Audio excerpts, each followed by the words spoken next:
keeps getting worse, Mets fans. I'm gonna just tell you all right now, watching this live on our replay, to the thousands of you guys that are about to watch our latest Metropolitan post-game segment presented by SeatGeek, Mumu, BetUS, and all of our other amazing sponsors. But folks, I'm gonna get loud in this one. I'm gonna get hot-headed in this one. I'm gonna get ranty in this one, and this is gonna be a full-on vent session, therapy session, whatever you want to label it is what this is going to be. Because listen, more than a week ago when you guys asked me what my panic and concern level was with this Mets team after they started their slide, I said I'm right around a 3.5 to a 4.5, nothing too crazy. Now I am above a 5. Now I am in that 6+ range. It has everything to do with the fact that in yet another ball game, the third time over the past 11 games for this Mets team, in which they have dropped 10 of their past 11 games now, as absurd as that sounds, because that is a fact. There are 2 games at least below 500 here in the month of June, and yes, they have dropped 3 ball games throughout this stretch with at least a absolute lead of how many runs? Not 1, not 2, but 3. An absolutely disrespectful joke, not only to the Mets and us fans right now with how they've lost this ball game, but also when you look at Frankie Montas. Montas is absolutely fantastic in his season debut. How many of you Mets fans have said to me over the past how many days, over the past week, saying, uh-oh, Frankie Montas is going to be batting practice. I have no faith in him whatsoever, Wardy, because I take the end-all be-all as his rehab outings the same way that I think that spring training means more than what it does. And thankfully, a lot of you fans have been proven wrong. But on this same night, on this same effing night, everybody, that Frankie Montas goes 5 shutty for you, this entire New York Metropolitan bullpen has nothing to offer whatsoever. Mind you, a day removed from the Mets having an absolute masterclass of a bullpen outing. Everybody and their mother stepped up in their bullpen yesterday. The Mets have to dabble back in for 4 innings, and Huasca Brosban can't even get a single effing out or 2 without causing major problems. Jose Castillo, that we're going to break down, was nothing short of absolutely batting practice. Buddy was horrendous. And listen, we cannot rely on Jose Castillo as the main southpaw option out of this Mets bullpen. Something needs to change. Reed Garrett, another game where Reed Garrett, because he's been overworked, was not his best. Love Lady, more like Love Bum, because I did not get a whole lot of love from this one, Dickie. Nothing personal, buddy. I know you just got here, but you also just got here because you are a fringe MLB reliever, and that is the commonality that you see with the relievers from tonight's list here, everybody. A lot of fringe MLB relievers were on display in this one, and the Mets have themselves a level of problems, because you don't only just add in their bullpen woes, which is most certainly a problem right now that David Stearns needs to rectify, and fast. And I understand the hands are kind of tied. A lot of guys are out with injury right now. There is not a lot in favor of the Mets with this downward spiral, with this schedule, the lack of off days, and having the amount of injuries that they do. But then when you look at the hitting, what do you see? More nonsense from the bottom of this order. I understand Ronnie Mauricio had an RBI there. He clutched up big time. Shout out to Ronnie in the 9th. But I also can only care so much when it comes as the Mets are still already down 7-3 in that ball game. The Mets entered tonight's game, everybody, with the largest differential from their top of the order to their bottom of the order there. When you start 1 through 4 in the Mets lineup, they have a collective OPS of 857. When you look at batters there, 5 through 9 in this lineup, that is good for 646. That 211 point differential, as I just mentioned, is the largest gap for a lineup out of any lineup in Major League Baseball this season. Yet you mean to tell me that after the Mets continue to have their lows where they're not simply hitting at all right now, for the most part, Alonso's in the slide, we know this. He's striking out down and away on the slide pieces. The lab there with the young core has not been consistently getting it done. And I know that Mark Vientos is working himself back, but how much are you going to get out of Vientos once he makes the immediate impact here for this Mets team? And on top of it all, if you don't get enough from Vientos, what are going to be the other options that you have for this lineup? It goes without saying, David Stearns will make moves. He has to make moves from now to the deadline. And while a lot can change, obviously, from now up until obviously the end of July, a lot of baseball still needs to be had. One thing is true. The Mets are absolutely spiraling, and they're spiraling in the worst way possible, because it's not exactly the same thing every single night. You guys know the memes. You know the jokes where you go ahead and you look at the light switches, where if you flick one light switch, 2 go on. If you put 2 down, 1 goes on. They're never in unison. They can never be aligned. That was the case for the Mets not only tonight, but that has been the case for them the past north of 2 effing weeks now. How do you go from a Mets team that 2 weeks ago was deemed by many as, if not the best team team in Major League Baseball, then certainly one of them. So now I understand you're still around 12 games above 500, but it feels like that this is the exact same Mets team that was 11 games below 500 last year, and the way that they continue to find ways to lose. It's honestly impressive how much this Mets team has come out as of late and simply has not had anything in unison. On a night where Frankie Montas goes 5-shutty, that is what we get. And again, I do apologize. I really am not trying to be yelling this much. I don't enjoy this. I have not ranted much at all this season, but it's really hard to obviously hold my emotions aside when we have seen this reoccurring theme from start to now. We're right around the halfway mark of the season, everybody. In case you haven't paid attention, and the Mets still have the exact same woes or runners of scoring position, so much so that they're not even hitting a lick at all for the most part, 5 through 9 their lineup. And their bullpen, while it has been nails plenty earlier this season, has been getting so unbelievably exposed the past couple weeks. We knew this was a concern. We knew that there was a level of frustration that was ultimately going to come with guys going down with injury. Now you mean to tell me that Sean Manaea, even if it's not long term, has himself yet another setback? So much frustration, not a lot to love right now here in Metsland, and we have a lot to break down in our latest rant, vent, therapy session of our post-game show here, presented by our amazing friends and sponsors at BetUS.com. BetUS.com.pa today for all of your sports betting and casino needs. SeatGeek that has you covered on the ticketing front, that you could check out the link down below for 10% off your next ticket purchase. Shout out to Moomoo, the official trading platform of the New York Mets, but more on them later, everybody. But I got to see the initial reactions. How are we feeling? I've been asking you guys this every single night for the past north of 2 weeks now, and that question is as follows. On a scale of 1 to 10, what is the concern level with this Mets team right now? Do I think the sky's falling? No. But am I actually concerned to a point that is above 500 if I'm batting right now? Absolutely. I'm at least a 6 out of 10 right now. And that's hard to do for the internal optimist in Wardy. But the reason why we are above average on the concern for your guy Wardy, at least personally, is while I do still have an absolute level of faith that the pitching will figure itself out, I actually don't know to what degree that is going to be. When you look at the absolute question marks in their bullpen, when you look at their reinforcements in-house in AAA, how many of them are going to be productive outside of just being batting practice the way that we saw a guy like Danilo Nunez sadly be again tonight? Then you look at the external options. We know that there is an abundance, but it's still fairly early for this Mets team to be going out and buying anything of significance. Can they? Will they in the near future? You have to wonder and ponder this as a Mets fan. The same way that David Stern said pregame today there in his pregame presser, how, we have certainly been locked in, and now it has gained our attention, and we need to make note of what the Mets are doing wrong right now, obviously, in this slide, and bear that in mind with their evaluation of players, this roster, as they lead up to the trade deadline, everybody. But this is true. The Mets still are in absolute position to have themselves, hopefully, a very successful year. But there is also no denying that, yes, you have a rightful reason to feel concerned. You have more than enough reasons to feel frustrated as a fan right now, especially if you guys have been at Citi Field at either of the games each of the past 2 days. I'm sweating bullets and ranting about this Mets team, if you guys can't tell, but I know a lot of you guys attended these games, so I commend you greatly for sweating your absolute ass off just to witness a disaster class, which has sadly been this Mets team. They entered this series 27-10 at home. They have dropped their first 2, and there's a great reality where they're going to drop the series again tomorrow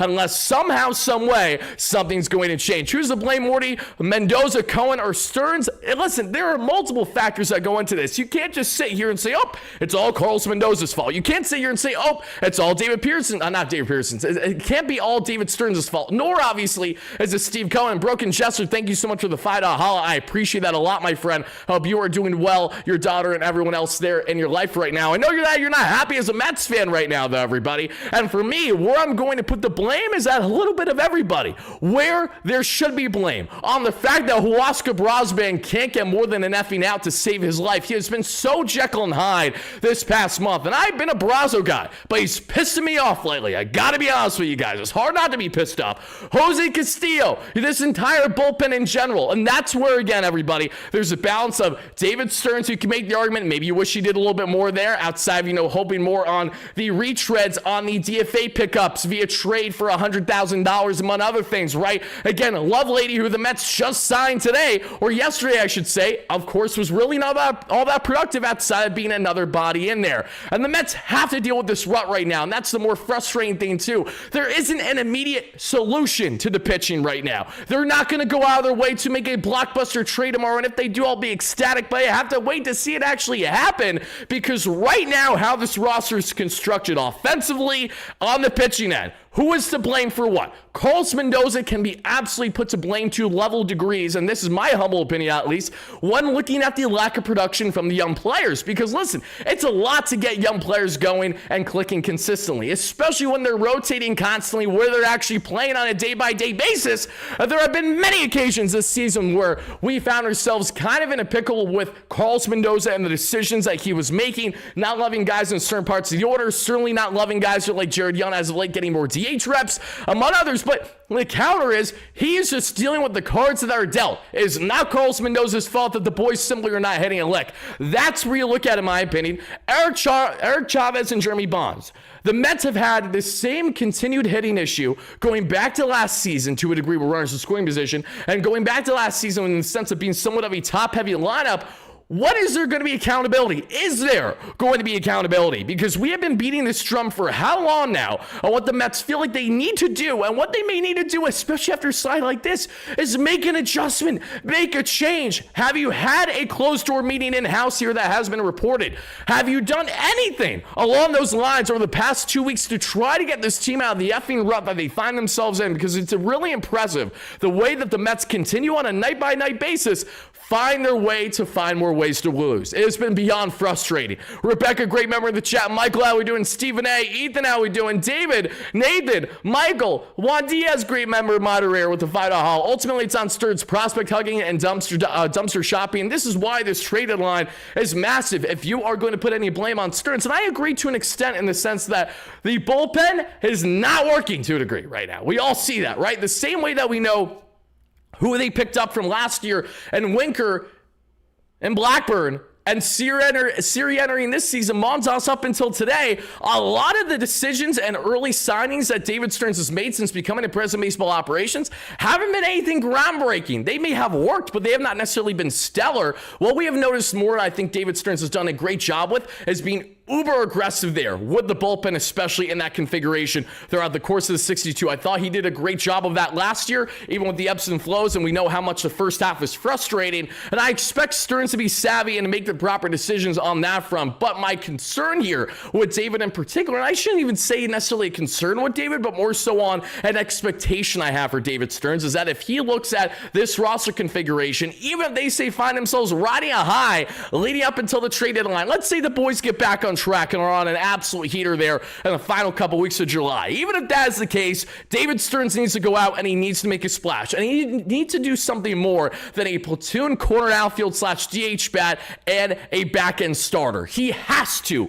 do more, because if we get a replication of what we got in 2024, this Mets team, at least on the forefront from the eye test, does not have you instilled with confidence that they're going to be able to get over the humps and the woes that have obviously held them back from getting them farther than where they otherwise want to get so far this season. So again, thank you for chiming in. Barry, Juan Diaz for the donation there. Cag, how we doing, my man? Love you. Jojo with the $5 haul. Wardy, I'm grateful for your ravings because my it's too high right now to do it. Oh my goodness, Jojo, thank you so much for the donation. I appreciate that. And I don't want you to get your blood pressure too high. Let me try to calm you down, or at least let me be somewhat therapeutic by yelling for you. Eric Douglas with the roughly $3 haul. Wardy Channel needs better help as a sponsor. Funny enough, we have had a better help in the past as a sponsor multiple times. Shout out to our great friends at BetterHelp. Maybe they should re-up with your guy Wardy. It's a great time to do it. I should probably hit up my guy, my agent there, and see if we can get better help for you guys, because there's no better time to utilize BetterHelp online therapy. Not a sponsor of the platform currently, but happened in the past as a way to get yourself that kind of separation from this Mets team right now. Peter with the $5 haul states the following. It's like, oh my God, and Grimace, 1 year happened and the magic stopped. Senga injury, we never recovered, and oh my God, does that piss me off to say, because you're so right, Peter, and we have seen this from the beginning.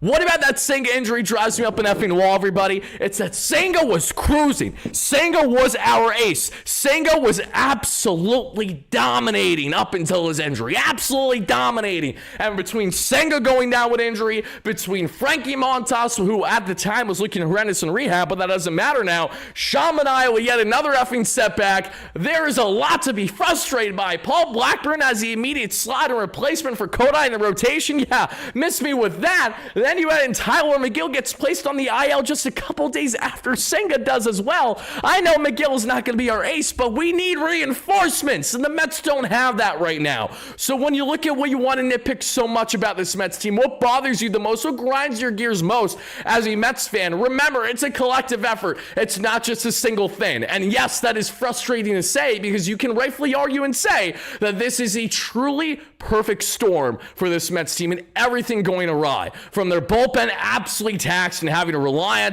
the retreads, the DFAs there that they're picking up, sending down on an everyday basis just to make ends meet. On the rotation front, we know that obviously Griffin Canny wasn't horrendous last time out there, but he was on a horrendous stretch. Clay Holmes just had a very underwhelming late start where he walked everybody and their mother. There's a lot of work that needs to be done here. A very uncharacteristic start from David Pearson, giving up 5 over 4. Make it make sense. Then the offense, and I don't need to beat this drum much more, but I certainly will throughout the entirety of this postgame show, everybody. This offense from start to finish, they roll over and die. This is not the team that we saw in the first month and a half of the season. This is not the team that we saw grind it out and get their ass out of that hole that was 11 games below 500 to get all the way to the NLCS. You want to know the Mets had so well last year, entering the beginning of this season, that they just don't have an absolute lick of to save their life right now. It was moxie. It was that comeback mentality. It was that never say die mentality. No matter the circumstance, no matter the situation, you knew that the Mets, as long as they were at least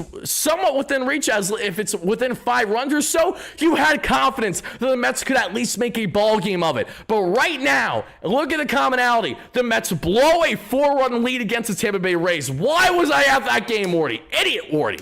Since that point, the Mets have done this continued notion on offense. They roll over, they lay their legs and hands in the air, and they simply die. They're doing their best possum impression right now, but the problem is I don't know if they're faking it or not. They're not playing good baseball because you go from dropping that 4-run lead that you had in Game 1 against the Tampa Bay Rays to then ultimately getting swept by Tampa that same series, to then you go in Atlanta, you get curb stomped in Atlanta because, of course, you get curb stomped in Atlanta where everything on the fundamentals between the rain delays and just bad everything and naturally happens. You get to Philadelphia, everybody. You get to Philly, and outside the bombs, outside the 10 solo ding-dongs he hit, you had nothing to show with runners in scoring position. You had no stability in that lineup whatsoever. Now you are in the full 2 games in to this 4-game stretch here between the Mets and the Atlanta Braves. They're at home. You have the home crowd. You have so many things in your favor. This Braves team, they have won 5 consecutive ball games against this Mets club. When, mind you, the Atlanta Braves are still below 500. The Atlanta Braves, who I'm even hearing from Braves fans themselves constantly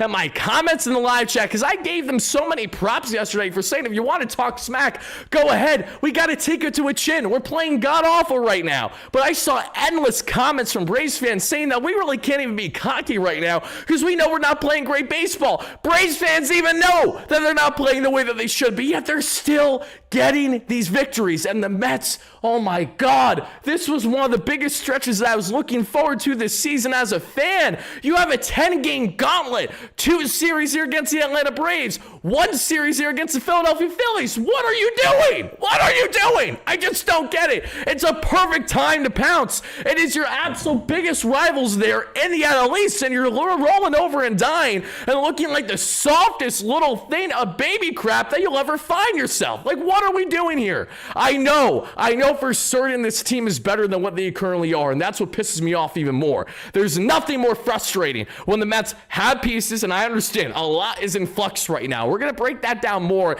in a video dropping for you guys tomorrow because I can't fit everything in tonight's post-game show. I'm sweating bullets. You're going to think that I just ran an effing marathon by the time I'm out here. I'm going to have to rip off the solo shirt like I'm freaking Hogan by the end of it right now, just without all the allegations and being a piece of shit human being, if you know what I'm saying there. But in all seriousness, everybody, lock in. We got a lot to talk about. I got a lot to rant about, and you guys probably have some questions. Maybe you have some concerns. Maybe you have some comments. Maybe you have some things to share in the chat. So make sure to relay that in the live chat right now. If you guys are watching a replay, relay it down below. I am getting so much sweat right now down my spine that's going to be TMI in 2 seconds. So let me just tell you, Wardy's going to bat for you guys. When the boys couldn't go to bat for you guys here with a measly 7-4 loss, and I also apologize. This graphics is completely wrong. I don't know why it says 7-3. I know it's 7-4, and I'm an absolute schmuck because I thought I changed it, but I guess it didn't change. You know what? I also don't care a whole lot, and the reason why I don't care is because at the end of the day, the Mets simply didn't care enough to try to rally back or even make this much of a game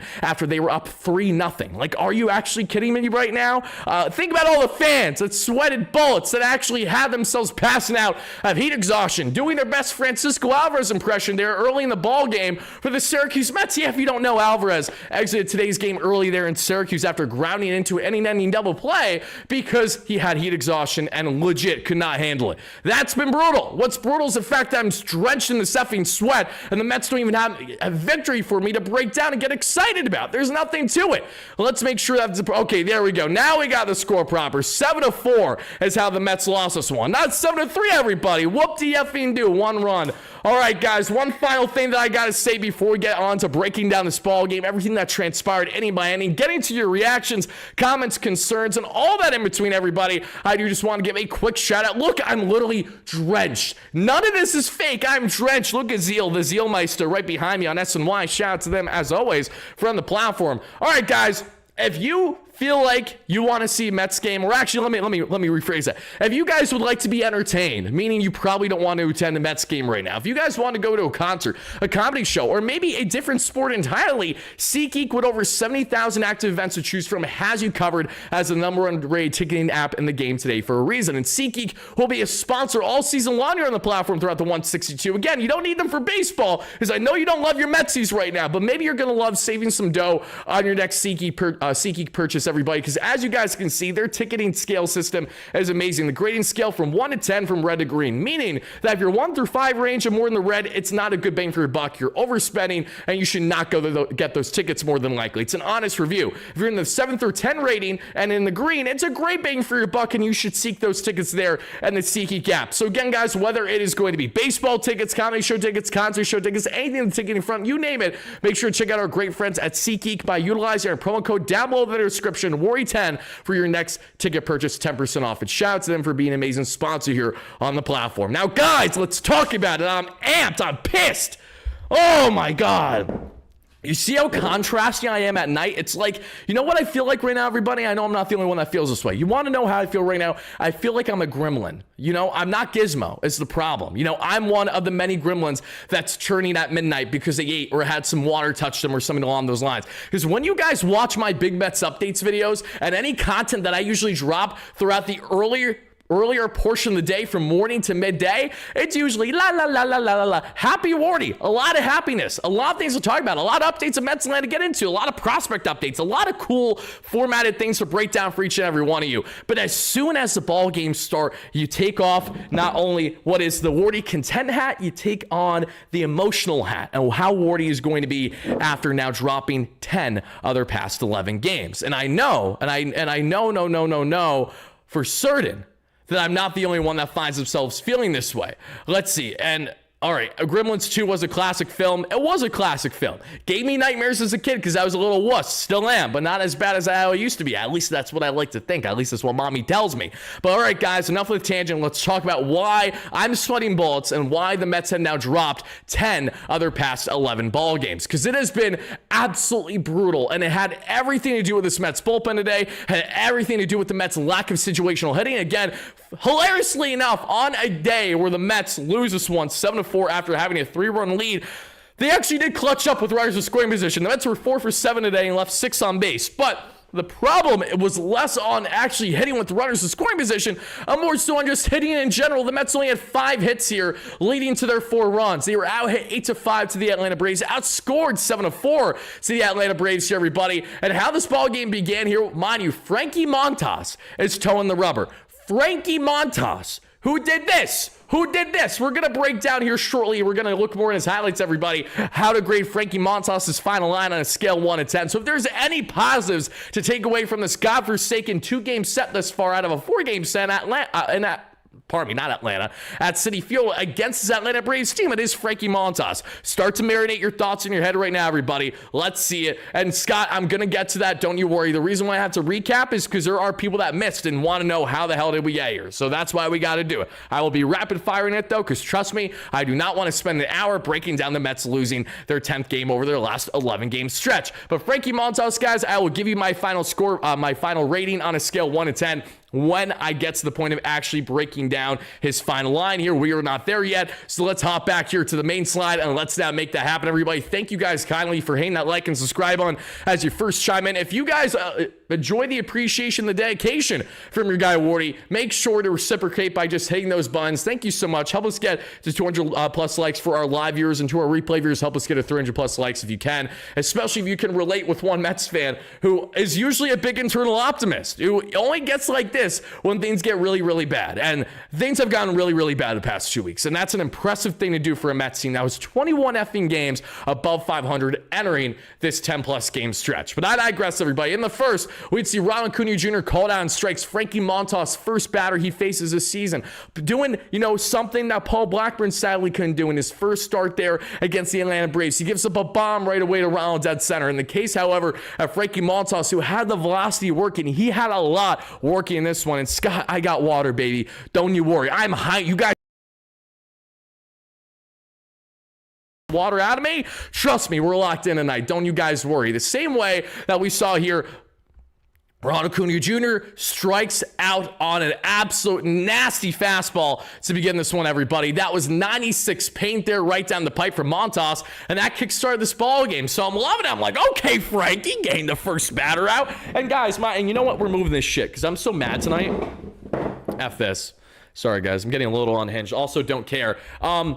I'm pretty pissed off, if you can't tell right now. And Acuna struck out for the first batter that Frankie Montas ever faces a New York Met. And how would he fare afterwards? That's a fair question as well, everybody. Let's see. Steve with the 5 aha. Braves starter tomorrow is a 20-year-old with a 7.5 ERA. Can't wait to have him go 5 shutty. And they can't get him going, then who? And you were right about Montas. I know I was right about Montas, Steve. Thank you. I'm not right about everything, but that's one of them. I'll tell you that much, everybody. And Steve, love you so much. Thank you for the donation. Yeah, if the Mets lose the series tomorrow and that's schmuck with a 7.5 ERA, who's a 20-year-old who's trying to get himself acclimated to Major League Baseball, takes this Mets team, beats them up tomorrow, I'm going to rant about it, and we're going to talk about it then. But Marcell Ozuna, everybody, we saw get on with a one-out single after Matt Olson there got on with a walk, and then Austin Riley ground out. Thankfully, a double play did it there for the inning. And I actually lied. I'm sitting back down because my wire for my mic is just a little too short enough. I mean, that's saying a lot because I'm a short schmuck, but it's a little too short enough where it's uncomfortable to do that. So disregard. As we get back in this one, guys, bottom of the first right away, Lindor called out strikes because, of course, ground out for Nims. 2-out walk for Soto. That's all she wrote. Alonso lines out there for the first. And the second, down in order for Atlanta, Baldwin, who's been dominant as a lefty young bat there of a catcher. Of course, in the first year, Travis d'Arnaud is finally out of Atlanta. They have not only replaced, but supplemented that catching position along with Sean Murphy brilliantly with their latest in-house talent. Please make it stop. They've traded away Shane Langeliers and William Contreras, yet the Atlanta Braves continue to churn out catching talent like it's straight out of their ass. They just always do it. They always make it happen, I feel. Ozzie Albies would have pop out, and Alex Verdugo would have ground out.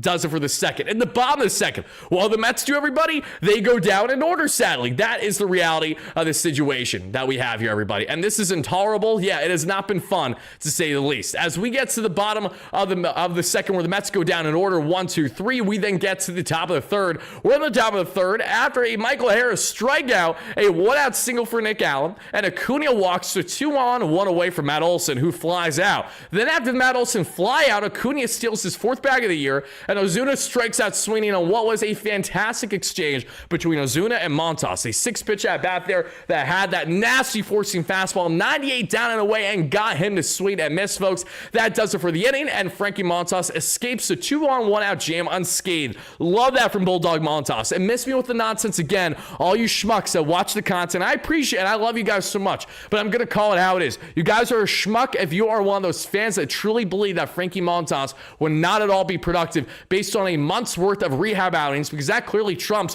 what he's done of any success in his major league career, or at least have a sliver of faith in what the Mets can try to utilize with him and their lab. I don't think Montas is going to be going 5+ shutty every single time out there, but the point is lighten up a little bit, at least on that front. You guys were unbelievable. Unbelievably dramatic. You guys literally thought you had to retire by the time he had a 12-year array across 4 or 5 minor league starts, because again, we're just so short-term reactionary, obviously, and we're going to be handling that recency bias not so well, especially when the Mets were already on the downward spiral, as he also at the same time simultaneously was batting practice there and his rehab outings. In the bottom of the third, though, the Mets go down in order. Beatty down, Mauricio down, and Lindor down. Lindor struck out swinging. That frustrated me a lot in the moment. Want to see early good at-bats from Lindor, and we did not get that at all today, as he went 0 for 5. In the top of the fourth, though, everybody, Drake Baldwin, there he goes. There's that rookie catcher again with a 1-out walk, then a fly out, and another fly out does it for the inning. We have 4 shutty here for Frankie Montas. In the bottom of the fourth, Nimmo with a strikeout, Soto with a walk. He would then steal his 9th stolen bag of the year. The polar bear there that we would see rip a single. Finally, Pete gets on base. Marte with a walk. Mets have bases loaded. They have bases loaded, everybody. Less than 2 outs. Surely the Mets are going to be able to do something here, and they actually do. They actually listen, and they actually clutch up. It starts with a Jevmik hits, more like Jevmik sack fly, 1 away. That makes it a 1-0 Mets lead. Terrence then gets on with a walk, and that's huge because Terrence is not taking good at bats at all as of late. Then it sets the table for Brett Beatty.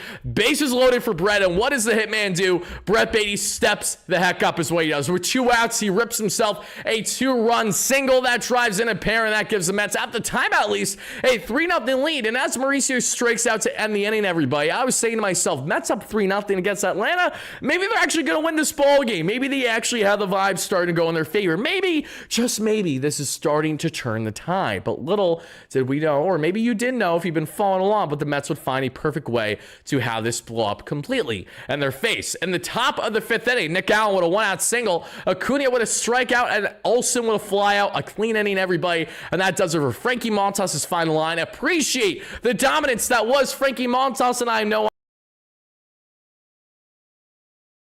5 innings, everybody, where he had 3 walks. But what was very impressive, in my opinion, for Frankie Montas was certainly the fact that he still went 5 shutty on just 80 pitches of 3 hit, 3 walks, 0 earned run, 5 strikeout ball. Frankie Montas, everybody, what frustrates me a lot now as you look at that final line, I'm reminded of the 80 pitches is while that is not at all a bad pitch count to pull your starter, knowing just how batting practice this Mets bullpen became today, it's a hindsight 2020 thing, but damn would it have been nice if we saw Frankie at least begin the 6th inning. Obviously, if it came back to bite him, then obviously everything would be Carlos Mendoza's an idiot for making that decision. So Mendoza doesn't win in any situation here when it comes to the pitching day for the most part. But Frankie Montas on 80 pitches, that was a solid time to take him out. I didn't love it, but I also didn't think it was the end of the world knowing how much Montas, could obviously get blown up if he goes another inning there in the 6th for his season debut. But speaking more on Frankie, everybody, that Arsenal in particular, I really liked today. I really liked the velocity. I loved his ability to induce the ground ball outs as well. And to expand more here on Frankie Montas, everybody, he had the four-seam fastball at 34% of the Arsenal,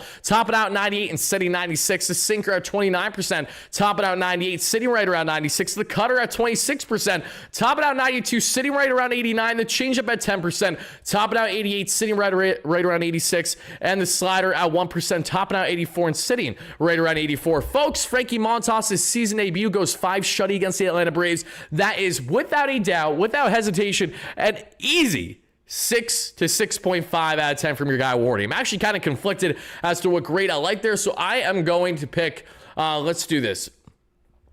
Eeny, meeny, miny, mo. Catch a tiger by its toe. If he hollers, let him go. Eeny, meeny, miny, mo. All right, guys. So I'm actually going to give Frankie Montas a 6.5 because we eeny, meeny, miny, mo'd it, and that is what I landed on. So, again, I don't make the rules. That's how the game has been well before I've been alive. So I'm going 6.5 out of 10 from your guy Wardy, and the main reason is for as underwhelming as he was his entire rehab outings and as underwhelming as every Mets fan expected him to be, he far exceeded expectations, and to go 5 shutty. Yeah, you're getting at least a 6 to 6.5 out of your guy Wardy. So I'm going 6.5. You guys spam in the live chat, as well as you guys let me know in the comments down below. How would you grade Frankie Montas' final line today, everybody? Going 5 shutty here against the Atlanta Braves. Kind of crazy how, heading into this matchup, when we first found out that Frankie was going to be starting this Tuesday against the Braves, my initial thought process was, when Senga made his Mets debut last year, he went up against the Atlanta Braves and he was cruising through 5 or so before going down with then a season-ending injury again. In the case of Montas, thankfully there was no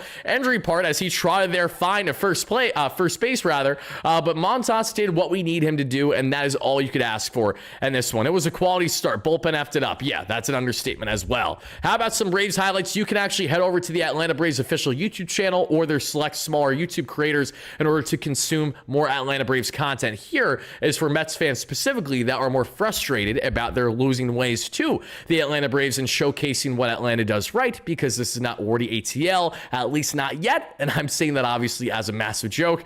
This is most certainly WardyNYM. And as we continue to break down what has been a very horrendous, a very frustrating stretch for the Mets as of late, we get to the bottom of the 5th inning where the Mets, of course, go down in order yet again. Lindor with a ground out, Nimmo with a strikeout, and Soto on a called strike 3, because of course it was. Then we see everybody right away. Oscar Brosban comes in, and he's absolutely shit right away. And I love Brazo, but I have to call it as it is. Buddy was horrendous today. Horrendous. He gives up a leadoff walk. So Marcell Ozuna. Okay. Don't love it, but not the end of the world.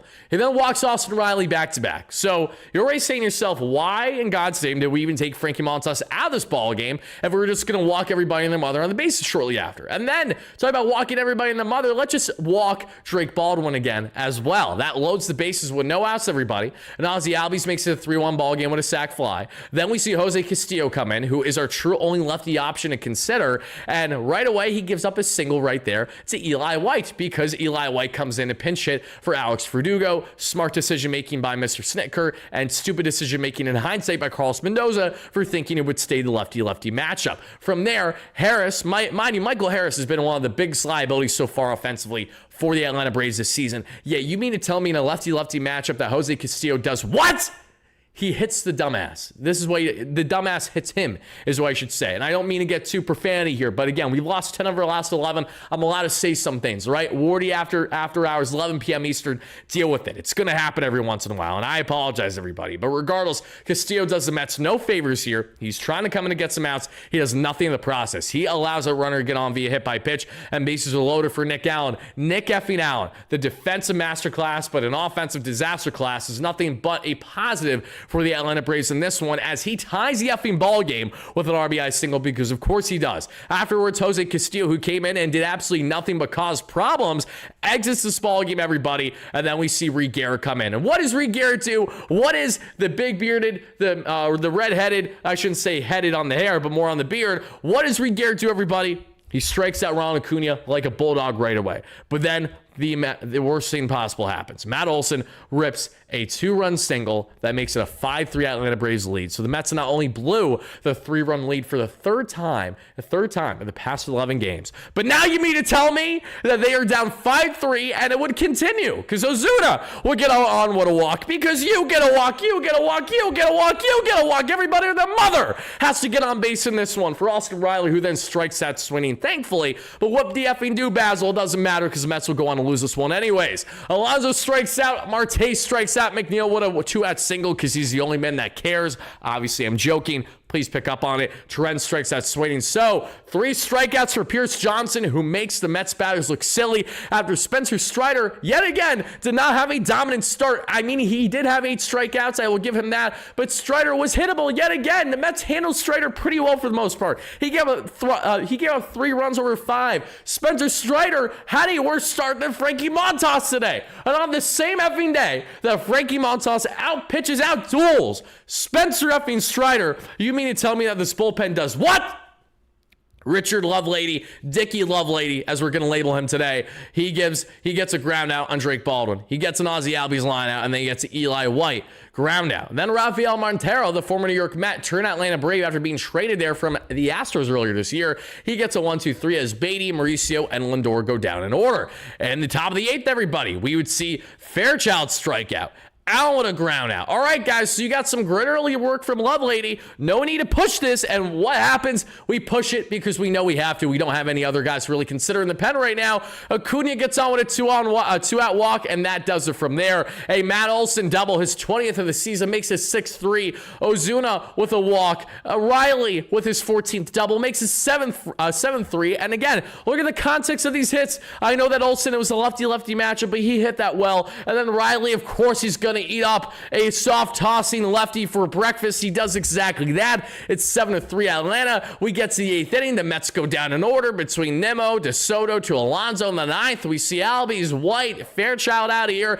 Then the bottom of the 9th, well, one out, we would see Jeff McNeil rip his 6th double of the season. Shout out to McDoubles there. Then we see Jared Young come in to pinch hit and give credit where credit's due. Young pinch hits for Terrence, and he gets on with a single there that hits the right center gap. So you have runners on the corners, less than 2 away as Raisel Iglesias comes in to relieve Enyel de los Santos, and Beatty strikes out swinging. Ronnie Mauricio then clutches up massively with his 2nd double of the season, everybody, that we see there, and that makes it a 7-4 Metropolitan deficit, setting the stage for Francisco Lindor, who has runners at 2nd and 3rd there. A huge hit would really pull the Mets well within reason in this ball game. Try to keep the line going, but Lindor grounds out right away to Ozzy Albies, and that does it there for the ball game. As I mentioned, guys, the Mets are now 46-34 on the season, 12 games above 500, but they feel like they're 11 games below 500 the way that they are currently. 10 of their last 11 games they've lost. They are 1-10 over the past 11, so we're not far off. And the Atlanta Braves now, having life yet again, are just 4 games below 500, everybody. Just like that, an Atlanta Braves team that felt like that they had no chance to even get close to 500 on the year are getting closer and closer thanks to 5 consecutive victories against the New York Mets. Doesn't that disgust you to hear as a Mets fan? Does that make you want to punch a wall? Does that make you want to do something that you probably shouldn't be doing as an overreactionary like myself? Because I am not sitting well with my Mets not playing good baseball against an Atlanta Braves team that's so unbelievably vulnerable. I mean, like, seriously, this is not to take away from the Atlanta Braves and the success that they've had in these series. But let's be honest here, Mets fans, and let's be honest here, Braves fans watching this live on a replay.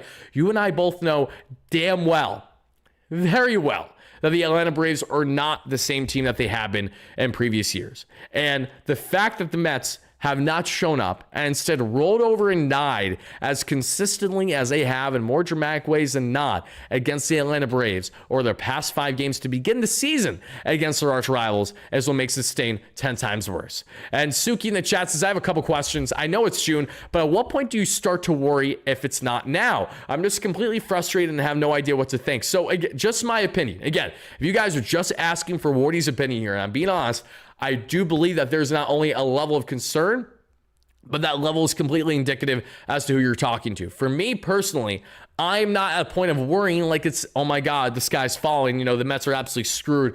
But I am being very cautious and very understanding that this is a terrible slide right now. And it may get worse before it gets better. The Mets look like they're just trying to cakewalk into the All-Star break, but they're cakewalking by playing shit baseball in the process. And you can't do that. You cannot be a winning team. You cannot be a team that's expected to not only have potentially, deep playoff run success, but maybe, just maybe championship success. There's not a chance in hell this team even gets close to that becoming a reality unless they find themselves getting out of these current ruts that they find themselves in. They are not digging deep. They are rolling over, and that really does frustrate me, knowing how much better I think this team is when they're clicking on all full cylinders, when they have the lack of injuries, among other things, and we know those things are important to everybody. So we're going to break down more on the offensive pitching end, getting your comments, questions, and concerns, and all that here in the live show just in a second, everybody. But before we do, let's just hear a quick word from today's sponsor. Hey Mets fans, if you love diving deep into the numbers like WAR or ERA, then you absolutely are going to love what today's video sponsor Moo brings to your investing game. Think Moneyball, but this time for your portfolio. I'm beyond excited to share that Moo, the proud trading platform of the New York Mets, is here to level up your investing. Moo is a global trading platform currently serving over 25 million users in markets like the United States, Canada, Singapore, and Japan. Whether you're just starting out or if you're a more seasoned trader, Moo's app and desktop platform offers commission-free trading on stocks, ETFs, and options, no contract fees either. So plus, you get premium tools, guys, whether it's going to be the institutional grade analytics, Morningstar research, and analyst ratings, all free for funded users. And right now, Mumu is doubling down for Mets fans. Sign up through my exclusive link down below, make a qualifying deposit, and get up to, yes, 60 free stocks, plus not one but two Mets Suite tickets. Not to mention, Mumu customers can get free tickets to all Monday home games at Citi Field, and who knows, you may even see me at a game. And with zero commissions and zero contract fees on stock and ETF options, you keep more of your wins. Are you guys ready to trade smarter? Download Mumu now and swing for the financial fences. And shout out once more to Mumu for being an amazing sponsor here on the platform. All right, folks, let's start here by going from our great friends at Mumu, the official trading platform of the New York Mets, to getting into the current status. And I know that some of you guys don't care about this at all, and some of you guys care a lot. Look at that sweat line. This is a $50 New York or Nowhere Mets hat. And yes, I do think that's an absolutely absurd price just for some stitching to say it's New York or Nowhere. Where else the hell is it supposed to be is my counter. But regardless, I don't like that sweat stain. Hopefully it goes away once I calm down tonight. But guys, the wild card, look at the shit show right now. The Dodgers are first as the top dog in the NL. The Phillies are second. The Cubs are third. And the Mets right now have a 2-game lead for the first wild card spot there out of the National League. They now have the San Francisco Giants, who the Mets will be playing on August 1st when we do our first ever official Wardy Day at Citi Field to hang out with your guy Wardy. Link down below in the description of the show here to check it out. See what tickets are still available. Should you guys have interest, everybody, you're going to hang out with your guy Wardy for an entire ball game. Fireworks night that Friday, the day after the MLB trade deadline. But fitting that on that day when the Mets and the Giants are going to play in what's likely going to be a heated battle between two teams who are big buyers by the deadline, that we see the Mets right now just 2 games ahead on the victory front of the San Francisco Giants out of the wild card. The Milwaukee Brewers have crawled themselves back there into now the 3 spot at 44-36. We have the the St. Louis Mets. Oh my God, the St. Louis Cardinals. It's been a long night. 44-36. The Padres at 42-36. The Reds at 42-38. And the Diamondbacks at 41-38, as they are still within reach of playoffs, but obviously having a very underwhelming season to this point. Let me get to you guys in the chat right now. What do you guys got? I know it's not good. I know that's a rhetorical question I'm basically asking because I probably know damn well how you're feeling if you're a Mets fan right now after watching the Mets continue to roll over the way that they most certainly have as of late, and it has not been fun. We're not the same team yet. The Braves are going to win this division. If the Braves win the division this year, if the Atlanta Braves win the division this season, I will rock an Atlanta Braves shirt or jersey for an entire show, regardless on if the Braves are at all relevant to the discussion or not. Because that's how confident I am the Braves will not win the division this year. But could the Braves turn it all the way around to get to the point of making playoffs?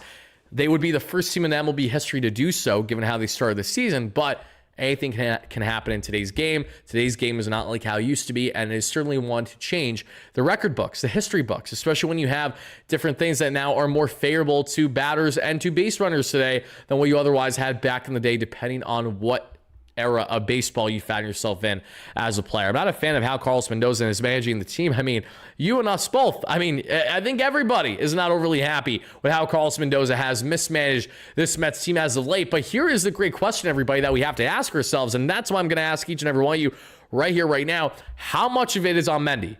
How much of the Mets dropping 10 of their past 11 games is on Carlos Mendoza? Because I think you can make arguments to a degree about certain games with certain decision-making. No doubt about it. I'm not saying you're completely wrong with having your disgruntlement or frustration with a guy like Mendy. But all I'm trying to say here is that Carlos Mendoza is just one piece to the puzzle. Mendoza only impacts so much. And for the fans out there that want Mendoza fired, you guys are the same smooth-brained Mets fans that thought that Carlos Mendoza was a non-factor into the Mets getting out of their 11-game rut last season and going on all the way to the NLCS. Let's not have this stupid recency bias because you can't handle 2 weeks of really bad baseball. Last time I checked, if you're a true Mets fan, you know a lot about bad Mets baseball. You've witnessed a lot of bad Mets baseball throughout months upon years that we have seen over the past decade upon decades, depending on how seasoned you are as a fan. And while I understand criticisms for Carlos Mendoza plenty, there are criticisms to be had to a degree, as Juan is saying in the chat, because I don't disagree with him,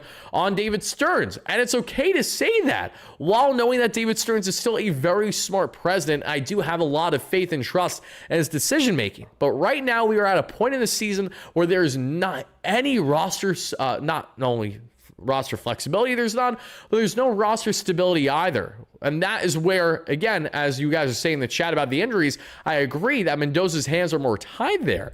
But when you look at how the roster's constructed, you can make the rightful criticism to a degree, especially with a guy like David, as to how we got here, especially knowing that there's such limited opportunity out there. And this is not a team, a David Stearns, that's going to go out of their way to chomp big time well before the trade line and give up a premium when a lot of teams have yet to figure out they're going to be true sellers or buyers yet. PB9 Wardy, I'm not a fan of Alonso staying in the clamp spot. I don't like Alonso batting fourth. I like him usually batting in the top three, but we know that has not happened as of late. His recent slide started with that, and if not, it is proceeding with it. Alonso second maybe, and trade for another bat. They're not going to move Alonso all the way up to the 2-hole. Again, Alonso, I thought, was nice in the 3 spot a lot this year, and we've taken him out of it because we want to get more productivity out of that top 4 in general there. But in the process, the Mets have made themselves a more top-heavy team. Shohan in the chat, how we doing, my friend? It's the team, bro. We have no depth we thought we did, and this was the concern heading into the season, that Mark Vientos does, in fact, regress. If the kids do not pan out, the Mets will have an issue, and I 100% agree with you, and that's why the Mets will likely address that area. To what degree, though? That's the big question that we're all still waiting to find out results and answers to. Benny's fault, maybe 25% rotation woes, not his fault. And I agree, the rotation woes and injuries are most certainly not his fault. It just comes down to more the decision making and how he's trying to get this Mets team to kind of get some fire under their ass on a day by day, night by night basis, everybody. But as we continue on now, folks, I have to ask you, each and every one of you guys watching live on a replay, the following. Do you think that Mark Vientos and the other in-house options the Mets have, with Sean Manaea, who, yes, we know he had the setback. We're going to expand on that more tomorrow. With Sean Manaea, still not that far away, thankfully. With Mark Vientos, just a couple days away from returning from Syracuse. With Jesse Winker beginning rehab as soon as this weekend, that we're going to expand on more in tomorrow's content. Jose Siri, that's a different discussion. But when you look at all of the reinforcements that have yet to return this Mets team, do you think that those reinforcements, including Brooks Raley, once he's added to this Mets bullpen, who continues to look great as rehabs thus far, do you think that those 4 or 5 players are enough to move this team back to where they were, or potentially even better? Because in my opinion, not a chance in hell. Not a chance in hell. The Mets would be banking way too much on their in-house options when there's way too much uncertainty there to do such a thing. The Mets absolutely will be trading for at minimum 1 bat. There's potential that they will trade for 2. There's great potential that they will trade for at least 1 starter. And there is absurd potential and likelihood that they will be adding to this bullpen. No doubt about it. What can David Stearns do right versus what he did wrong last year? And that is to not be conservative like this is the Milwaukee Brewers. Go out there, dabble into the Mets farm, because here's another thing too, guys. The Mets have prospects right now that are not going to be as highly rated or touted next season, because every single year there is a contingent of Mets prospects, and this goes for every team for the most part, I'm sure, but the Mets have a contingent of prospects every single year that they are reluctant to part ways with, and a lot of those prospects ultimately do not develop anything close to what they were hoping to initially evaluate them as. So when you take a look, a deep dive into the Mets farm, they have an abundance of options to choose from to consider trading away guys for more players of control or greater impact for this team. The Mets have an abundance of options there. So miss me with the nonsense that, oh, we need a prospect hug, that, oh, we need to go. No, what the Mets need to do is to maximize the prime years of Francisco Lindor, Pete Alonso, who still, mind you, is on that 1-year deal technically, Brandon Nimmo, Juan Soto, and that core group. Because the more that they are complacent, the more that they are content, is the more that they will not get over that hump, and they will waste away the continued years of the best years of the players that they have on their roster construction right now. So that is what I have to say about that. And that has been long overdue to be said, but it's being said now because I wanted to give a good leash for the youngins. And I know you've been saying this to a degree, Juan. I know you have. I've been wanting to give a leash to the youngins, and I still do.